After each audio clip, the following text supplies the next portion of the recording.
चाहूंगी एक जबरदस्त राउंड ऑफ अप्लॉज जितनी भी हमारी लेडीज गर्ल्स आज यहाँ पे आई हैं समय निकाल के इस इवेंट को अटेंड करने के लिए। एक राउंड ऑफ अप्लॉज सब लोगों के लिए।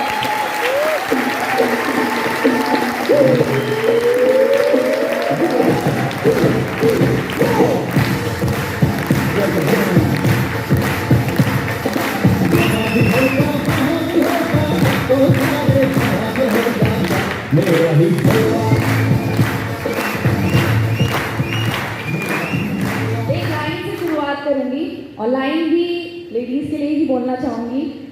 वजूद अपना भुला के सारे किरदार निभाती है, वजूद अपना भुला के सारे किरदार निभाती है। सलाम करो उन औरतों को जो घर को स्वर्ग बनाती है।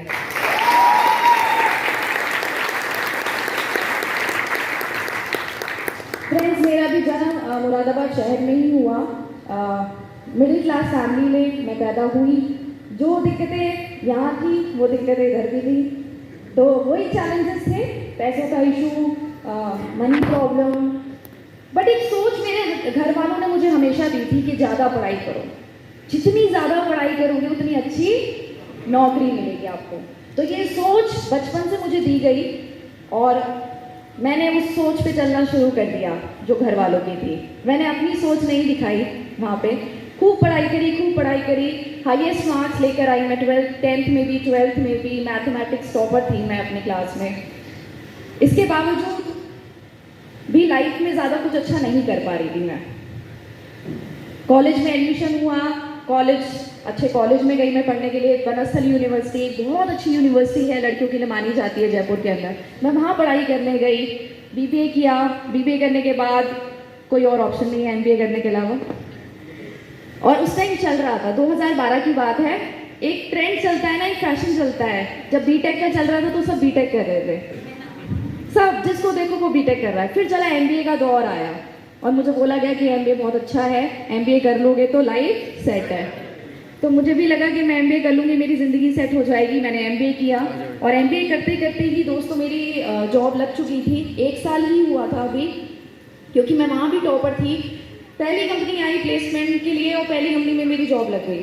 पर आपको पता है मैं उस दिन सबसे ज़्यादा दुखी थी। मेरी जॉब लग गई थी उस दिन, पर उसके बावजूद मैं उस दिन सबसे ज़्यादा दुखी थी क्योंकि जॉब लगी थी मात्र 15,000 रुपये की। एमबीए करने के बाद लाखों रुपए पैसा लगा दिया मेरे घर वालों ने। पहले तो 12th तक पढ़ाया, उसके बाद बीबीए एमबीए सब करा दिया और जॉब लगी 15,000 रुपये के लिए। 15 लाख रुपये अभी तक लग चुका था। तो मुझे ये समझ में नहीं आ रहा था कि अब क्या होगा, मेरा फ्यूचर क्या होगा कि 15,000 रुपये की जॉब में मैं दिल्ली एनसीआर जैसी जगह में, मेरी नोएडा में जॉब लगी थी, कि मैं आगे क्या करूँगी और कैसे खर्चा निकालूंगी, कैसे लाइफ में आगे बढ़ूंगी। पर पेरेंट्स ने बोला कि जॉब करनी बहुत ज़्यादा ज़रूरी है, अगर आगे कामयाब होना है तो आपको नौकरी करनी पड़ेगी। तो मैंने जॉब करनी शुरू कर दी। जब मैं जॉब कर रही थी तो मैं आपको बताऊं 7,500 रुपये तो मेरे पीजी का ही रेंट था जहाँ मैं रह रही थी। बाकी बचते थे 7,500, उसमें कुछ हो नहीं पाता था। घर वालों से और 2-4 हज़ार रुपये मंगवाती थी मैं कि भेज दीजिए, घर खर्चा नहीं निकल पा रहा है। तो बड़ा ख़राब फील होता था, मुझे अच्छा नहीं लगता था। बट उस टाइम प्राउड भी हो रहा था कि मेरी 15 की लगी है, बाकी की तो 10 की लगी है। तो चलो ऐसे ही चल रहा था। फिर किसी कारणवश मैं वापस मुरादाबाद चली गई, कुछ पर्सनल रीजंस की वजह से। वहाँ जाके मैंने टीचिंग में अपना करियर शुरू करा। बोला जाता है टीचिंग की जो लाइन होती है वो लेडीज़ और गर्ल्स के लिए सबसे अच्छी मानी जाती है जॉब, सबसे अच्छी जॉब है। आप ये वाली जॉब कर लेंगे तो आपकी लाइफ सेट है। मैंने वहाँ भी करा, लगभग 5 से 7 साल एक स्कूल में मैंने पढ़ाया। उसके बाद मेरी शादी हो गई। जब मेरी शादी हो गई तो मैं दिल्ली एनसीआर दोबारा से शिफ्ट हो गई और यहाँ आने के बाद फिर से मैं अपनी लाइफ को आगे बढ़ाना चाहती थी, मैं कुछ करना चाहती थी। मुझे पैसा मांगना बिल्कुल अच्छा नहीं लगता था, चाहे वो मेरे हस्बैंड हो, चाहे वो मेरे मम्मी पापा हो। मुझे जबकि करोड़पति था। हाँ, फिर मुझे नहीं अच्छा लगा, मुझे बहुत खराब लगता था।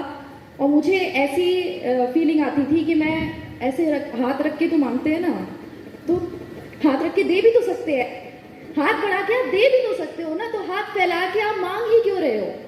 तो ये फीलिंग शुरू से मेरे अंदर थी कि नहीं, मुझे अपना कुछ करना है। और वहाँ पर एक चैलेंज आया कि बीएड होना बहुत ज़रूरी है, बीएड होगा तभी आपको नौकरी मिलेगी। तो बीएड भी कर लिया। घर वालों ने बोला और पढ़ाई करो बेटा, फिर लाइफ सेट है। तो और पढ़ाई करी, बीएड भी करा, जॉब भी लग गई। पर उस समय चैलेंज ये आया था कि मेरी बेटी हो चुकी थी और मुझे समझ नहीं आ रहा था कि अब मैं कैसे करूँगी जॉब। और ये चैलेंज बहुत सारी महिलाओं के साथ शादी के बाद आता है। जब आपका बच्चा हो जाता है तो आपको ये समझ में नहीं आता कि आप अपने बच्चों के साथ कैसे आप पैसा कमाएंगे, और आप उस टाइम वो नौकरी छोड़ देते हैं और अपने परिवार को चुनते हैं, क्योंकि वो आपके लिए ज़्यादा ज़रूरी होता है। और यहाँ पर जितने भी बैठे हुए जेंट्स, वो शायद आज सुबह इसलिए आ पाए होंगे क्योंकि उनको निकलने से पहले, घर से पहले नाश्ता दिया गया होगा, चाय दी गई होगी और बोला गया होगा कि जाओ आप अपने काम पे जाओ, मैं घर देखने के लिए हूँ। आप कामयाब हो जाओ, कोई बात नहीं, अगर मुझे सेक्रीफाइस करना पड़ेगा तो क्या हो गया, मैं करूँगी। और इसीलिए शायद इसी सोच के साथ ही इंडिया में ही हम देखते हैं कि लेडीज ज़्यादा सफल नहीं है ना, जेंट्स आगे होते हैं। और वेस्टीज में भी आप देखिए 70% आपको जो मिलेंगे वो जेंट्स मिलेंगे, आपको कम मिलेंगे। हाँ, ऐसा नहीं है कामयाब औरतें नहीं हैं, कामयाब औरतें भी मिलेंगी आपको, बहुत हैं, इतने एग्जाम्पल्स हैं हमारे पास वेस्टीज के अंदर। पर उन्होंने मैनेज किया है चीज़ों को, उन्होंने उसको प्रॉब्लम नहीं समझा, अपने बच्चे को, अपने बच्चों को उन्होंने, अपनी फैमिली को प्रॉब्लम नहीं समझा, उन्होंने उसको गिल्ट नहीं लिया। हम में से ना बहुत सारी लेडीज को गिल्ट होता है, बच्चों को छोड़ देंगे, क्या सोचेंगे घर वाले, है ना, हमारे बारे में दुनिया क्या सोचेगी, अपने बच्चों को छोड़ के जा रही है। ये चैलेंज मेरे साथ आया था जब मैंने वेस्टीज को करना शुरू करा था। आपके चैलेंजेस अलग होंगे, मेरे चैलेंजेस अलग थे।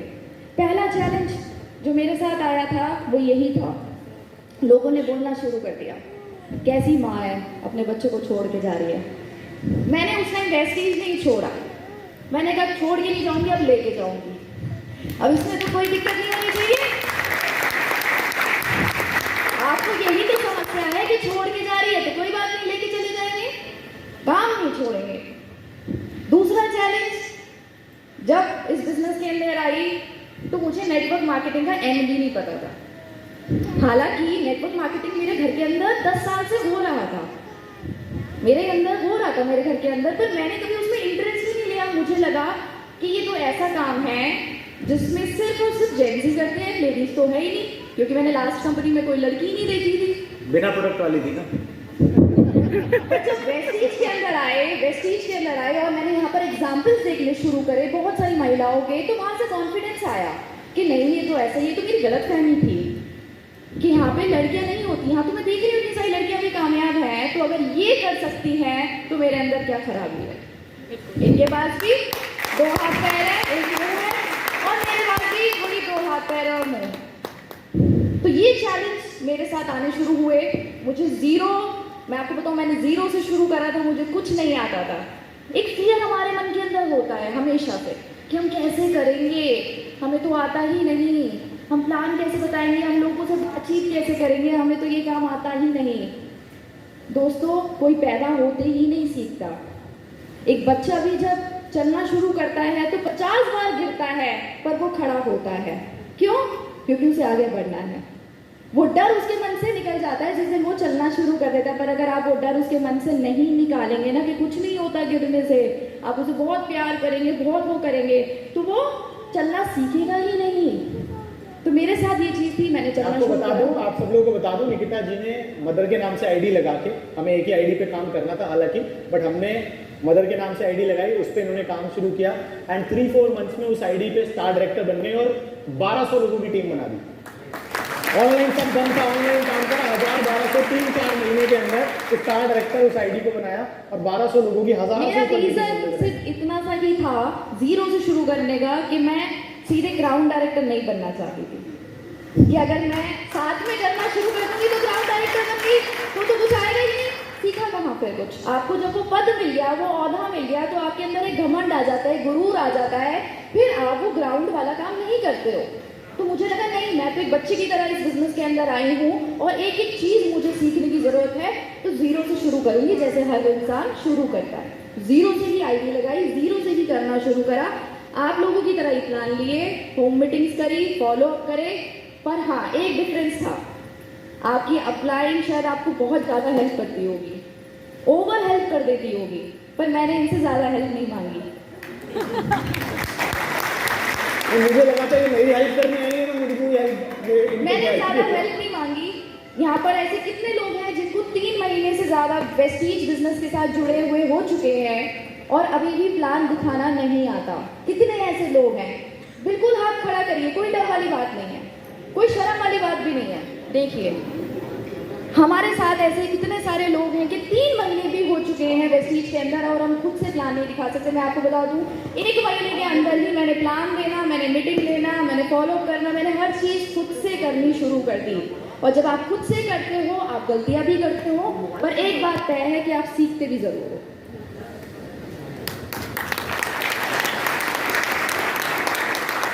तो सीखना शुरू करा, करना शुरू करा। आज फुल टाइम बेसिस पे हम दोनों लोग ही वेस्टीज बिजनेस को बिल्ड कर रहे हैं। और यहाँ पे जितने भी लोग हैं, मैं जाते जाते आप लोगों को एक बात ज़रूर बोलूँगी कि आप अपनी फैमिली को ज़रूर इन्वॉल्व करिए। आप भले ही आज कर रहे हैं इस बिजनेस को, बहुत अच्छी बात है आप कर रहे हैं, पर आपको नहीं पता कल क्या हो जाए। अभी परसों ही दिल्ली के अंदर इवेंट हुआ था और हमें सुनने का मौका मिला था शिवानी मोहंती जी को, जिन्होंने अपनी स्टोरी सुनाई सुदर्शन मोहंती जी के साथ कि उन्होंने इस बिजनेस को कैसे डेवलप करा। तो इंतजार मत करिए कि ऐसी कोई घड़ी आपके घर के अंदर आए और ऐसा कुछ पल आए कि आपको फोर्सफुली फिर उतरना पड़े और आपको कुछ भी नहीं आता। तो अभी से ही साइड बाय साइड आप अपने परिवार को इस बिजनेस में लाना शुरू करें, इवेंट्स का पार्ट बनाना शुरू कर दे कम से कम, कि उन्हें समझ में आए। भगवान ना करे कल कुछ ऐसा हो और उनको ज़रूरत पड़ जाए खुद से करने की, तो कम से कम पैसा कमाना तो आता हो, पैसा कैसे कमाना जाता